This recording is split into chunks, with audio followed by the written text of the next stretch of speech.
चुनावी पड़ाव का आखिरी मोड़ और राजनेताओं की रैलियों में दिख रहा तगड़ा जोर। जी हाँ, आज चुनाव का छठा चरण है, यानी कि सेमीफाइनल। इसके बाद फाइनल चुनाव 1 जून को होना है और वो दिन आ जाएगा जिसका देशवासियों को इंतजार है। जी हाँ, 4 जून यानी कि देश की जनता के जनादेश का दिन, जिस जनादेश के लिए पार्टियों ने इतनी तगड़ी मेहनत की है। लेकिन ये आम चुनाव सबसे ज्यादा किसी के लिए कठिन रहा तो वो है कल्पना सोरेन, क्योंकि जेएमएम के 2 दिग्गज नेताओं की कमी खूब खली।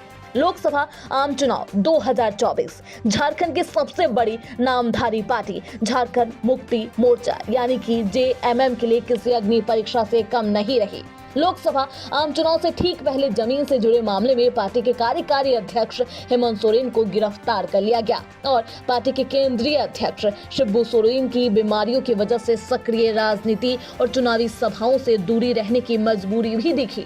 चुनाव में प्रचार करना झारखंड मुक्ति मोर्चा के लिए पथरीले रास्ते पर चलने जैसा था, लेकिन इन सब के बीच कल्पना सोरेन ने नारी शक्ति का अलग ही परिचय दे डाला। परिस्थिति वश राजनीति में अपना पहला कदम रख चुकी कल्पना ने मंझे हुए खिलाड़ी की तरह चुनावी मोर्चा संभाला।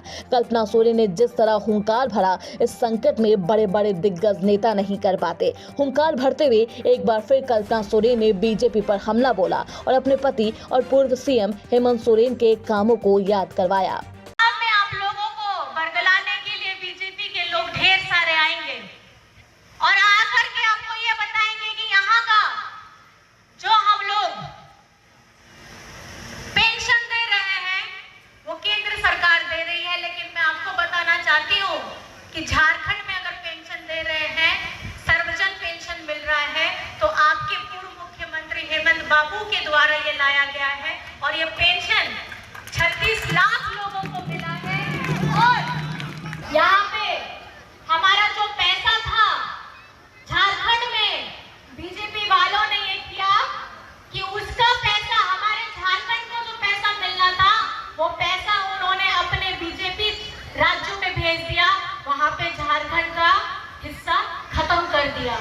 झारखंड के बोरिया में हेमंत सोरेन की पत्नी कल्पना सोरेन ने जमकर दहाड़ा और जनता से वोट की अपील करती हुई नजर आई। बता दें, इससे पहले झुमुमू में कल्पना सोरेन भावुक होकर वोट मांगती नजर आई थी, जनता से भावनात्मक अपील करती हुई नजर आई थी।